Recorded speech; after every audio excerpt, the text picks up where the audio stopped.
बिस्मिल्लाहिर्रहमानिर्रहीम। अच्छा, आज हम स्टार्ट करते हैं डिस्कशन हमारी कोऑपरेटिंग प्रोसेसेस पे। कोऑपरेटिंग प्रोसेसेस हमारे पास बेसिकली हम जब मल्टी प्रोग्रामिंग की बात करते हैं, हम ये जब बात करते हैं कि हमारे पास एक वक्त में एक से ज़्यादा प्रोसेसेस रन होंगे, तो उसमें हमारे पास कोऑपरेटिंग प्रोसेसेस होते हैं। अब इसमें हमारे पास एक हम प्रोसेस जो है, हमारे पास इंडिपेंडेंट प्रोसेस हो सकता है।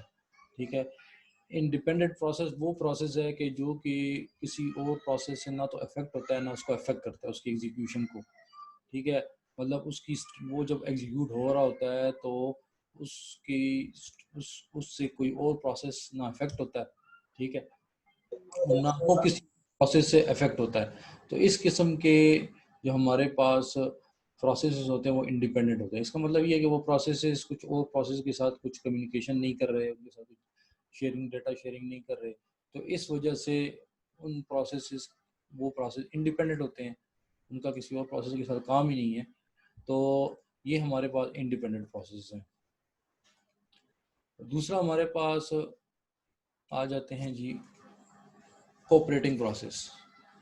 कोऑपरेटिंग प्रोसेस क्योंकि हमारे पास जब एक वक्त में मल्टीपल प्रोसेसेस एग्जीक्यूट होते हैं तो हमारे पास ये पॉसिबिलिटी आती है कि वो प्रोसेसेस एक दूसरे के साथ डेटा शेयर करेंगे, एक दूसरे के साथ मैसेजेस एक दूसरे को सेंड करेंगे। तो वो मैसेजेस और डेटा शेयर करने से वो एक दूसरे को अफेक्ट करेंगे और उससे उनकी एग्जीक्यूशन अफेक्ट होगी। एक प्रोसेस दूसरे प्रोसेस से डेटा रिसीव करता है तो हो सकता है उस डेटा की रिसीव करके उसकी बेस के ऊपर जो है कुछ उस कुछ उसकी एग्जीक्यूशन में चेंज आए। ठीक है, या उससे वो इफेक्ट हो। तो ये हमारे पास कोऑपरेटिंग प्रोसेसेस होते हैं। अब नेक्स्ट जो है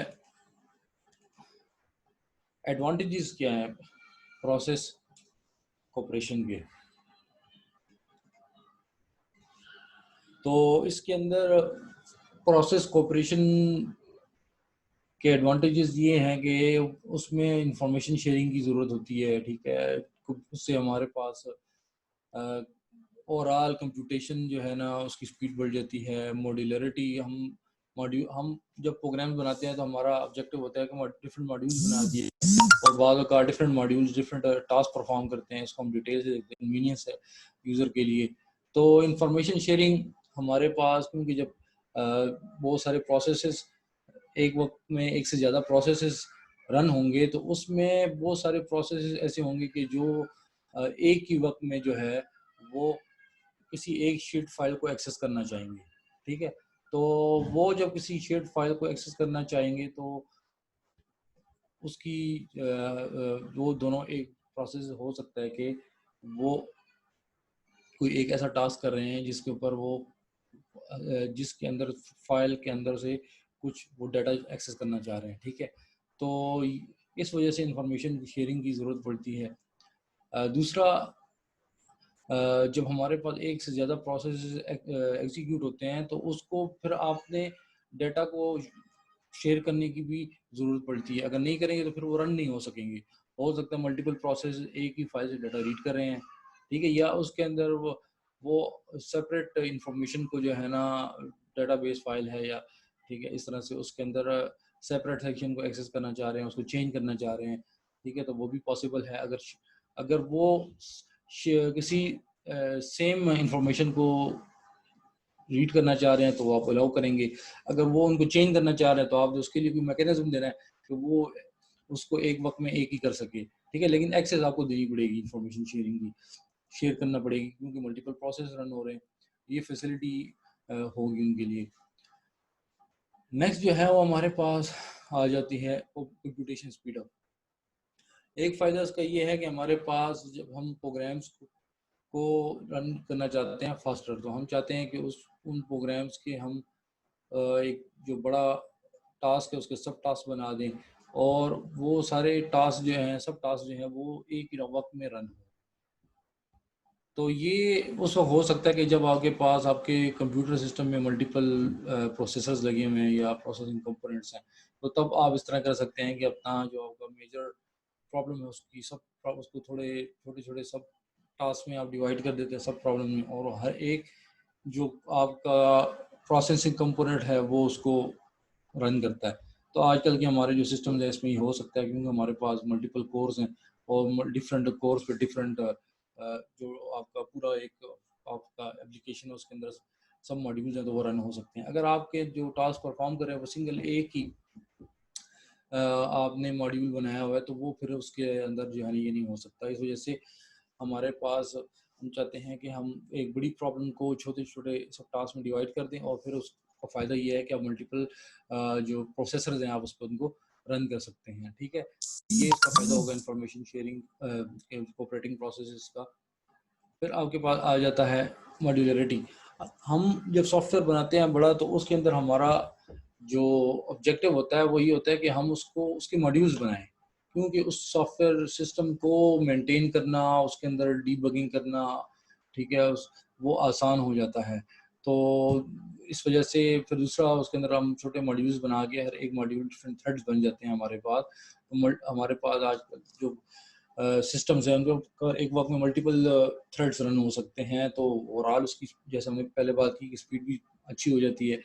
और प्रोग्रामिंग जो है ना एक प्रिंसिपल है कि उसके अंदर हम मॉड्यूल्स बनाते हैं, उस किस्म का सॉफ्टवेयर सिस्टम जो है उसको मेंटेन करना, उसको उसको अंदर चेंजेस लेके आना वो आसान हो जाता है। तो ये भी इसका फ़ायदा है। कन्वीनियंस सर इस थोड़ा रिपीट करें सर, मॉड्यूलरिटी थोड़ा। अच्छा, मॉड्यूलरिटी की मैंने बात की कि हमारे पास इंफॉर्मेशन शेयरिंग की हम सॉरी कोऑपरेटिंग प्रोसेस की हमने बात की। तो हम जब मॉड्यूल्स बनाते हैं तो वो डिफरेंट मॉड्यूल्स डिफरेंट प्रोसेसेस होंगे ना, तो वो आपस में अक्सर वो डेटा को शेयर डेटा को एक्सेस करते हैं। फॉर एग्जांपल अगर आप देख लें, हम सपोज कर लेते हैं कि एमएस वर्ड जो है उसके अंदर आप उसको जब स्टार्ट करते हैं, आप उसके अंदर अपना डॉक्यूमेंट आप फॉर्मेट कर रहे होते हैं, तो उसके अंदर डिफरेंट आप टास्क होते हैं उसके अंदर। मतलब ग्रामर चेक कर रहे हैं आप जो है ना, साथ साथ में ग्रामर चेकर जो है ना आपके टेक्स्ट के अंदर ग्रामर को चेक कर रहा है, और इस तरह स्पेलिंग वगैरह ये सारी चीज़ें। ठीक है, इसी तरह से आप उसके अंदर फॉर्मेटिंग कर रहे हैं, और तो इस तरह हो सकता है कि डिफरेंट उसके मॉड्यूल्स हों, ग्रामर चेकर का अलग मॉड्यूल हो। ठीक है, तो वो जब वो मॉड्यूल बनाने का जो फ़ायदा होता है किसी भी सिस्टम के अंदर, तो हमने आप जब बनाते हैं एक प्रोग्राम बनाते हैं, फिर आप एक बड़ी एप्लीकेशन बनाते हैं तो उसके अंदर आप मॉड्यूल्स बनाते हैं। मॉड्यूल्स जो बना लेते हैं, फॉर एग्जांपल एक बड़ी एप्लीकेशन है और उसके अंदर एक ही मॉड्यूल है, और उस मॉड्यूल के अंदर मिसाल के तौर पर 10,000 लाइन का कोड है, और अगर आप उसके बना देते हैं 10 मॉड्यूल, तो उसके अंदर हर एक मॉड्यूल के अंदर एक एक हज़ार लाइन का कोड हो जाएगा। तो वो एक ही बड़ा मॉड्यूल जिसके अंदर 10,000 लाइन का कोड है, उसको उसके अंदर एरर्स को फाइंड आउट करके और उसको डीबग करना ज़्यादा मुश्किल है। इसके मुकाबले में अगर छोटे छोटे मॉड्यूल्स बना लिए जाएं तो वो उसको डीबग करना आसान है। ठीक है, तो ये भी हो जाता है। और दूसरा फिर अगर डिफरेंट मॉड्यूल्स हैं तो वो उसको आप डिफरेंट अगर टास्क परफॉर्म कर रहे हैं मॉड्यूल्स, तो अगर एक ही वक्त में उसको आप डिफरेंट थ्रेड्स की फॉर्म में प्रोसेसर जो हैं आपके पास डिफरेंट कोर्स हैं वो उसको रन भी कर सकते हैं। तो ओवरऑल जो है अगर आगे सॉफ्टवेयर सिस्टम की बात करें तो उसकी मॉड्यूल बनाने से उसको डीबग करना, उसको मेंटेन करना आसान हो गया। और अगर एग्जीक्यूशन की बात करें तो आप एक वक्त में मल्टीपल मॉड्यूल्स और एज थ्रेड जो है वो रन हो सकेंगे। तो ये इसके फायदे हैं मॉड्यूलरिटी के। सर असल में मॉड्यूल है क्या चीज़, मानिए इसमें क्या है सर? अच्छा, आप इस पे देखें। आप कन्वीनियंस कन्वीनियंस जब हमारे पास कोऑपरेटिंग प्रोसेस होते हैं तो उसके अंदर हमने बात की कोऑपरेटिंग प्रोसेस का मतलब ये है कि आप एक ही वक्त में मल्टीपल प्रोसेसेस को रन करते हो, और वो प्रोसेसेस आपस में शेयर करते हैं, डाटा को शेयर करते हैं। ठीक है, तो उसमें ये होता है कि यूज़र का भी फ़ायदा होता है अगर आप उससे यूज़र इस काबिल हो जाता है कि वो एक वक्त में बहुत सारे प्रोग्राम्स को रन कर सके, बहुत सारे काम कर सके, क्योंकि जब उसने काम करने हैं तो उसने प्रोग्राम को रन करना है। तो वो प्रोग्राम जब रन करेगा तो उसके लिए ये भी इन्वायरमेंट होनी चाहिए कि वो जब एक वक्त में मल्टीपल प्रोग्राम्स को रन करता है तो वो एक दूसरे के साथ डेटा भी शेयर कर सकें। फॉर एग्जांपल अगर वो रन कर रहा है, यूजर जो है ना एक प्रोग्राम रन कर रहा है, उसमें वो एडिटिंग कर रहा है, उसी फाइल की वो प्रिंटिंग भी कर रहा है। तो ठीक है, और बाद का तो उसको कंपाइल भी एक ही टाइम पे एक ही फाइल को एडिट भी कर रहा है, उसको प्रिंटिंग भी लगाई हुई है उसने, ठीक है, उसको कॉपी भी कर रहा है। तो एक ही फाइल के ऊपर सारे काम हो सकते हैं, और उस एक फाइल को मल्टीपल एडिटिंग का प्रोग्राम अलग से एक्सेस कर रहा है, प्रिंटिंग के लिए अलग प्रोसेस है वो उसको एक्सेस कर रहा है। ठीक है, तो इसी तरह से अगर कोई और टास्क उसी फाइल के ऊपर हो रहा है तो वो प्रोसेस भी इसको एक्सेस कर रहा है। तो अगर ये फैसिलिटी नहीं होगी तो फिर यूजर भी एक वक्त में इतने प्रोग्राम नहीं रन कर सकेगा। तो कोऑपरेटिंग प्रोसेसेस की जो इन्वायरमेंट प्रोवाइड की जाती है या उसके लिए फैसिलिटीज दी जाती है, तो उसमें ये भी फायदा होता है कि यूजर जो है एक वक्त में मल्टीपल प्रोग्राम्स को रन कर सकता है। अगर आप इस तरह की फैसिलिटी नहीं है तो फिर आप एक वक्त में एक ही प्रोग्राम रन कर सकेंगे। अगर एक वक्त में एक प्रोग्राम रन करेंगे, अगर वो किसी फाइल को एक्सेस कर रहा है तो दूसरा प्रोग्राम बिल्कुल ही उसको एक्सेस नहीं कर सकेगा, चाहे वो सिर्फ उसको रीड ही कर रहा है। तो अक्सर इस तरह की इन्वायरमेंट प्रोवाइड की जाती है कि बहुत सारे प्रोसेसेस रन हो और वो एक दूसरे के साथ डाटा को शेयर करें in the form of file, या मेमोरी के अंदर डाटा शेयर हो रहा है, कुछ उनकी मेमोरी या रैम के अंदर डाटा शेयर कर रहे हैं, या कुछ मैसेजेस पास कर रहे हैं। तो किसी तरह से भी वो एक दूसरे के साथ कम्युनिकेशन कर सके ताकि वो सारे प्रोग्राम आसानी से एक वक्त में रन कर सकें। और बहुत अगर वो एक दूसरे पे इंडिपेंडेंट भी होते हैं। जैसे अगर आपने एक फाइल में राइट कर रहे हैं तो वो उसकी जब राइटिंग आपने करनी है, उसकी प्रिंटिंग करनी है, तो जो प्रिंटिंग वाला प्रोसेस है वो उससे डाटा रीड करेगा ना, तब वो प्रिंट कर सकता है। तो इस तरह से हमारे पास यूजर के लिए भी आसानी हो जाती है।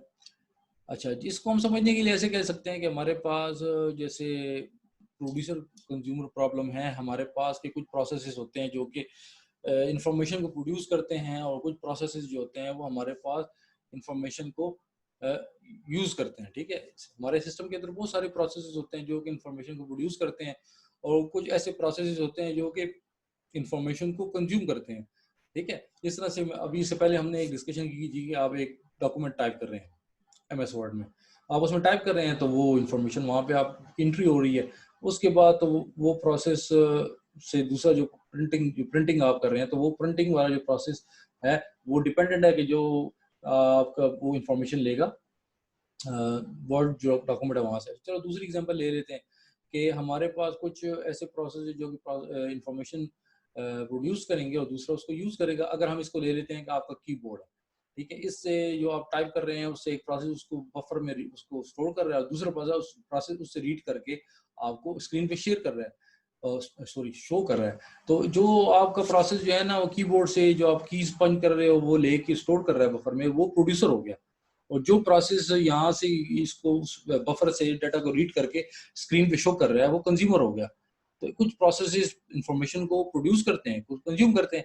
दूसरी एग्जांपल ले लेते हैं कि आपके पास अगर आप इंटरनेट भी यूज करते हो तो आपके पास आपका जो नेटवर्क इंटरफेस कार्ड है वो जो है रिसीव कर रहा है, या वाईफाई कार्ड है वो रिसीव कर रहा है इंटरनेट से डाटा, और उसको किसी बफर में डाल रहा है। वहीं से आपका ब्राउजर जो है ना वो रीड करके आपको शो कर रहा है स्क्रीन पे। तो आपका जो प्रोसेस जो है नेटवर्क कार्ड से डेटा रीड कर रहा है, या जो इन नेटवर्क से डेटा रीड करके नेटवर्क कार्ड की बफर में या किसी बफर में स्टोर कर रहा है, वो प्रोड्यूसर हो गया। और जो आपका ब्राउजर है जो कि उस बफर से रीड करके आपको स्क्रीन पे बता रहा है, तो वो आपका प्रोड्यूसर हो गया। ठीक है, तो कुछ कंज्यूमर प्रोसेसेस होते हैं, कुछ आपके पास प्रोड्यूसर प्रोसेस होते हैं जो कि इंफॉर्मेशन को प्रोड्यूस करते हैं। उसके अंदर हमारे पास बफर यूज, जैसे मैंने कहा, यूज की जा सकती है। एक हमारे पास अनबाउंडेड बफर हो सकती है जिसके अंदर जो प्रोसेस डाटा का उस बफर के अंदर एक टेम्पररी स्पेस होती है, या वो रैम में भी हो सकती है, किसी भी एक मेमोरी में हो सकती है। टेम्पररी मेमोरी स्पेस एरिया होता है जिसके अंदर डाटा को स्टोर किया जाता है। ठीक है, तो अनबाउंडेड बफर भी हो सकती है जिसके अंदर कोई साइज नहीं है उसका, उसके ऊपर जितना डाटा आप चाहें, आप थ्योरेटिकली अनबाउंडेड है, वो साइज तो उसका होगा लेकिन इतना ज़्यादा होगा जिस तरह से कि उसके ऊपर कोई लिमिट नहीं है। दूसरा बाउंडेड बफर आपके पास आ जाती है जिसके अंदर आपका जो साइज होगा, जो डाटा उस पर राइट किया जा प्रोसेस राइट कर सकता है, वो एक फिक्स साइज बफर होगी।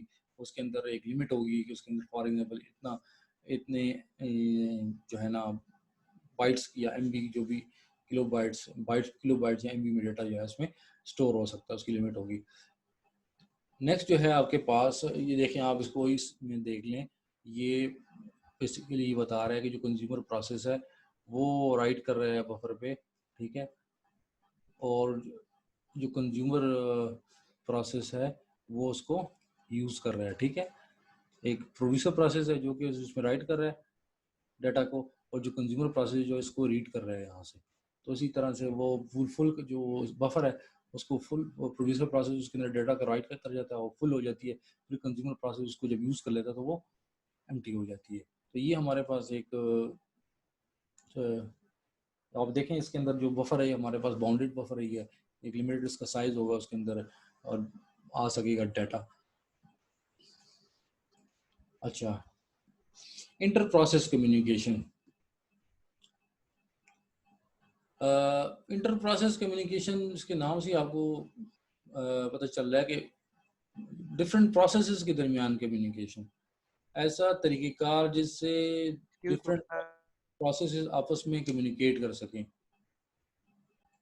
इंटर प्रोसेस कम्युनिकेशन के जब हमने कहा कि हमारे पास एक वक्त में मल्टीपल प्रोसेसेस एग्जीक्यूट होंगे, तो उनके दरमियान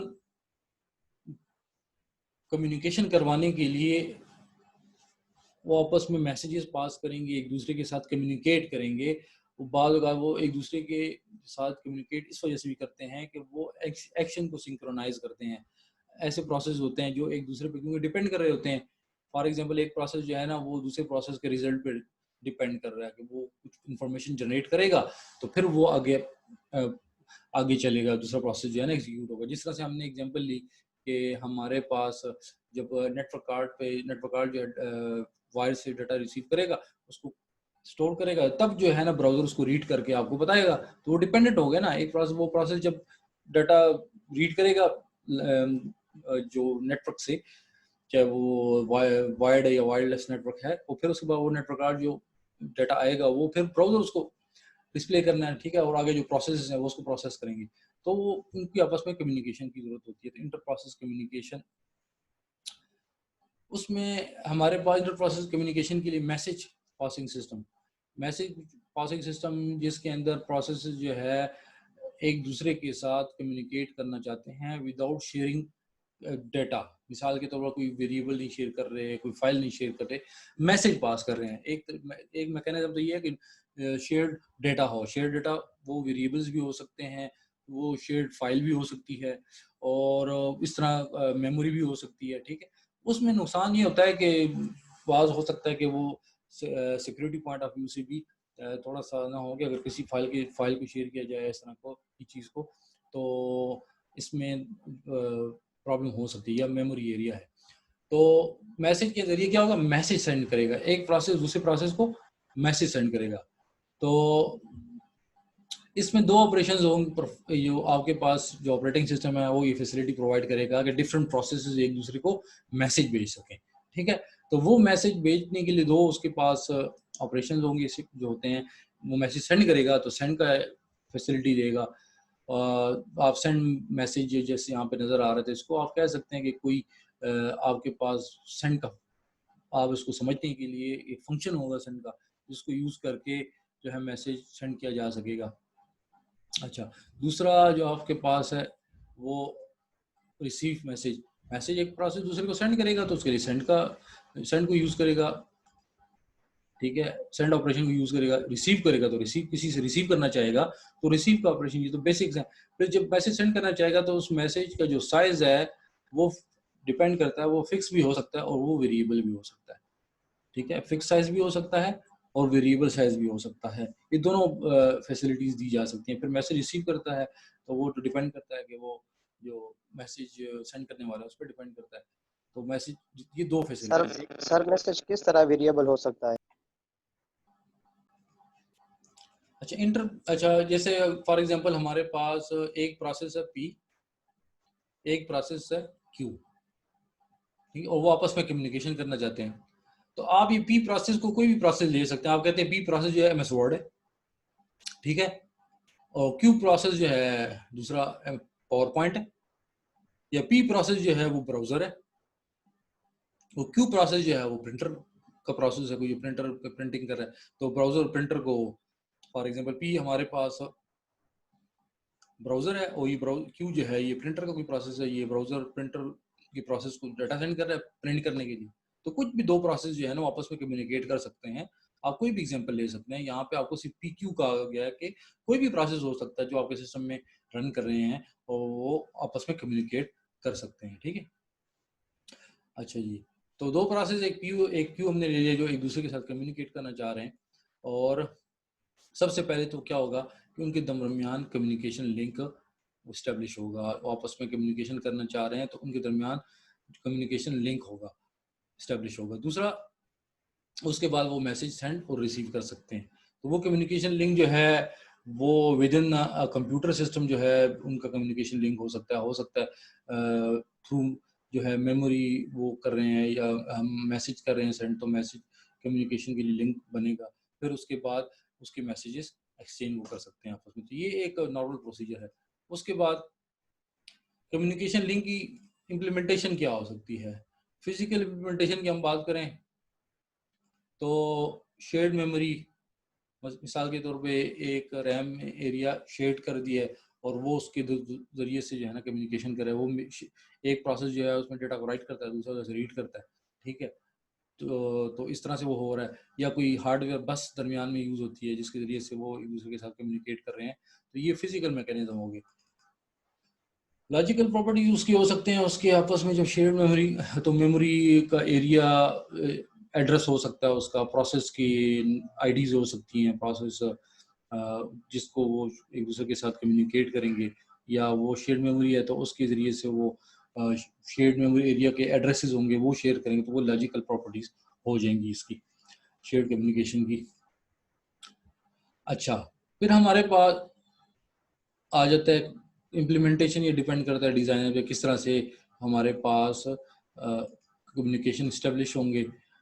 जो लिंक इस्टेब्लिश होंगे वो दो प्रोसेसेस के दरमियान होंगे या दो से ज़्यादा के दरमियान होंगे।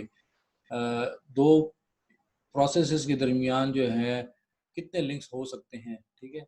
तो ये कुछ हमारे पास इम्प्लीमेंटेशन क्वेश्चन है जो डिज़ाइनर्स है ऑपरेटिंग सिस्टम डिज़ाइन करेंगे, उसके अंदर वो जो कम्युनिकेशन करवाना चाह रहे हैं वो फिर उन पे डिपेंड करता है उसको किस तरह से लिंक इस्टेब्लिश करवाते हैं। अगर बाज़ ऑपरेटिंग सिस्टम में जो है लिंक एसोसिएट हो सकते हैं दो के साथ, बाज़ हो सकता है ऑपरेटिंग सिस्टम दो से ज़्यादा की फैसिलिटी प्रोवाइड करें, तो जितनी ज़्यादा लिंक्स अगर दो के दरमियान शेयर हो रहा है और दो से ज़्यादा के दरमियान शेयर हो रहा है तो वो ऑटोमेटिकली उसको इम्प्लीमेंट करना ज़्यादा मुश्किल हो जाएगा, कॉम्प्लेक्स हो जाएगा वो सिस्टम। दो पेयर्स जो हैं उनके दरमियान कितने लिंक्स जो हैं ना वो बन सकते हैं, तो ऑटोमेटिकली वो भी ऑपरेटिंग सिस्टम डिज़ाइनर जो है उसकी उस पर डिपेंड करता है कि वो उसको किस तरह से इम्प्लीमेंट करते हैं। वो डिफरेंट हो सकते हैं, डिफरेंट। अच्छा, हर ऑपरेटिंग जो लिंक है उसकी कैपेसिटी कितनी होगी, मैसेज जो कम्युनिकेट करेंगे वो फिक्स होगा, वेरिएबल साइज होगा, जो लिंक्स होंगे वो डायरेक्शनल होंगे, यूनी डायरेक्शनल होंगे, ठीक है। जो कैपेसिटी ऑफ लिंक, ये सारी चीज़ें ऑपरेटिंग सिस्टम डिपेंडेंट होगी। जो डिज़ाइनर्स है ऑपरेटिंग सिस्टम के अंदर इनको इम्प्लीमेंट करेंगे तो वो उसकी कैपेसिटी को फिर वो कर सकते हैं, स्पेसिफाई कर सकते हैं। वो डिफरेंट ऑपरेटिंग सिस्टम की डिफरेंट हो सकती है। उसके अलावा द मैसेज का जो साइज़ है वो फिक्स होगा कि वेरिएबल होगा। फिक्स साइज़ का फिक्स साइज़ है तो उसके अपने फ़ायदे नुकसान हो सकते हैं, वेरिएबल साइज़ के अपने फ़ायदे नुकसान हो सकते हैं, ठीक है। फिक्स साइज का ये हो सकता है कि जब हमारे पास एक प्रोसेस के पास एक अमाउंट ऑफ फिक्स साइज जो है ना वो उसको सेंड कर सकता है, और अगर ज़्यादा है तो फिर उसको फिक्स साइज के चंक्स में सेंड करेगा। तो वेरिएबल साइज का ये है कि जो जितना डेटा एक प्रोसेस के पास है उसको सेंड कर सकता है। अच्छा, यूनी डायरेक्शनल और बाई डायरेक्शनल मतलब वन साइडेड कम्युनिकेशन है। अगर प्रोसेस पी और क्यू के दरमियान कम्युनिकेशन है तो पी क्यू को सेंड कर सकता है और क्यू पी को नहीं कर सकता, तो ये यूनी डायरेक्शनल है। अगर दोनों एक दूसरे को पी भी क्यू को सेंड कर सकता है और क्यू भी पी को सेंड कर सकता है, वो बाई डायरेक्शनल है। तो ये भी इम्प्लीमेंटेशन इश्यूज हैं, उसको डिफरेंट ऑपरेटिंग सिस्टम में ये डिफरेंट हो सकते हैं। ये मैसेज पासिंग एग्जांपल है, ये मुझे मिली तो मैंने कि चलो ये डायग्राम बड़ा अच्छे तरीके से मैसेज पासिंग। ऐसे दो प्रोसेस हैं, हम कहते हैं ये प्रोसेस जो है ये हमारे पास वर्ड प्रोसेस है आसानी के लिए मैं आपको, और ये प्रोसेस जो है ये हमारे पास पावर पॉइंट है। ये दो प्रोसेस हैं, ये एक दूसरे के साथ कम्युनिकेट करना चाहते हैं थ्रू मैसेजेस, ठीक है। तो ये डायरेक्टली कम्युनिकेट नहीं करेंगे, बल्कि ये फॉर एग्जांपल वर्ड जो है वो पावर पॉइंट कोई मैसेज सेंड करना चाहता है तो वर्ड जो है ये मैसेज भेजेगा कर्नल को, एक मैसेज भेजेगा, बफर होगी वहाँ पे सेव हो जाएगा ये मैसेज, और फिर ये वहाँ से जाएगा पावर पॉइंट की तरफ। तो डायरेक्टली ये आपस में कम्युनिकेशन जो होगी तो वो थ्रू कर्नल होगी। ये आपका ओएस कर्नल है तो इसके ज़रिए से ये कम्युनिकेशन, ये ओएस कर्नल है तो इसके ज़रिए से कम्युनिकेशन होगी। तो थोड़ा सा ये डायग्राम से थोड़ा सा और वाज़ेह हो जाता है कि प्रोसेसेस किस तरह से एक दूसरे के साथ कम्युनिकेशन करेंगे थ्रू मैसेज पासिंग। इसके अंदर फिर मैसेज पासिंग के अंदर एक हमारे पास मेथड है, उसको कहते हैं डायरेक्ट कम्युनिकेशन। डायरेक्ट कम्युनिकेशन जो है उसके अंदर मैसेज जो है जो वो एक दूसरे के मैसेज प्रोसेसेस एक दूसरे को मैसेज भेजेंगे तो उसमें वो उसका नाम जो है एक ज़रूर बताएंगे, एक दूसरे के नाम के ज़रिए से जो है ना नेम जो है उसको मेंशन करेंगे। इस तरह से यहाँ पे देखें ये प्रोसेस एक हमारे पास ऑपरेशन है, सेंड का ऑपरेशन है, ठीक है। तो ये प्रोसेस कोई जो है वो जब मैसेज सेंड करेगा तो उस प्रोसेस का नाम मेंशन करेगा। मैं इसकी एग्जांपल दे देता हूँ, मैं कहता हूँ जी ये सेंड करता है, तो ये इसकी एग्जांपल दे देते हैं, सेंड, ठीक है। और सेंड और प्रोसेस जो है ना उस प्रोसेस का नाम देना है। हम कहते हैं उस प्रोसेस, फॉर एग्जांपल ब्राउज़र है या डाउनलोड में कोई भी प्रोसेस है, तो ऑपरेटिंग सिस्टम में उनके प्रोसेस आईडी होती है। मैं कहता हूँ उस प्रोसेस आईडी है 1568, तो ये उसकी आईडी होगी, ठीक है। और आगे जो है ना मैसेज होगा, मैसेज कोई भी आ, आ, आ, उसका लिंक होगा या वेरिएबल के अंदर, फॉर एग्जांपल मैं कहूँ वेरिएबल है उसके अंदर मैसेज जो है ना स्टोर है, तो ये मैसेज हो गया मैसेज 1, और इस तरह से। तो वो मैसेज सेंड जो प्रोसेस सेंड करना चाह रहा है उसके लिए सेंड ऑपरेशन को यूज़ करेगा, और ये आईडी उसकी होगी 1568, ये उसकी आईडी होगी जिस प्रोसेस को सेंड करना चाह रहा है, मैसेज भेजना चाह रहा है, उसको आईडी जो है उसका नाम, बेसिकली उसका नाम हो गया, जो प्रोसेस आईडी होगी ऑपरेटिंग सिस्टम ने उसको दी होगी। और ये मैसेज जो है ये कोई वेरिएबल कोई इस तरह का स्ट्रक्चर होगा जिसके अंदर मैसेज होगा, तो ये इस तरह से मैसेज सेंड कर देगा।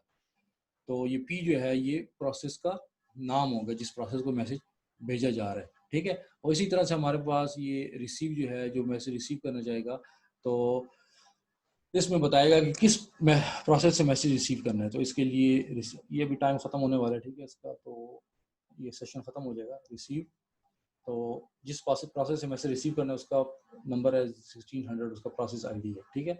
और जो आप जिस बफर में सेव करना है रिसीव मैसेज, एक नाम से बफर या कोई वेरिएबल है या स्ट्रक्चर है जिसके अंदर मैसेज रिसीव हो जाएगा, जो उस प्रोसेस से जिसकी प्रोसेस आईडी 1600 है उससे मैसेज रिसीव हो जाएगा। और रिसीव मैसेज जो कि कोई एक वेरिएबल हो सकता है या स्ट्रक्चर हो सकता है जिसके अंदर मैसेज सेव हो सकता है, वहाँ पे स्टोर हो जाएगा। तो इस तरह से डायरेक्ट कम्युनिकेशन होगी। तो ये अभी आज ये सेशन जो है ना इसमें हम यहाँ तक डायरेक्ट कम्युनिकेशन, फिर नेक्स्ट सेशन में से आगे हम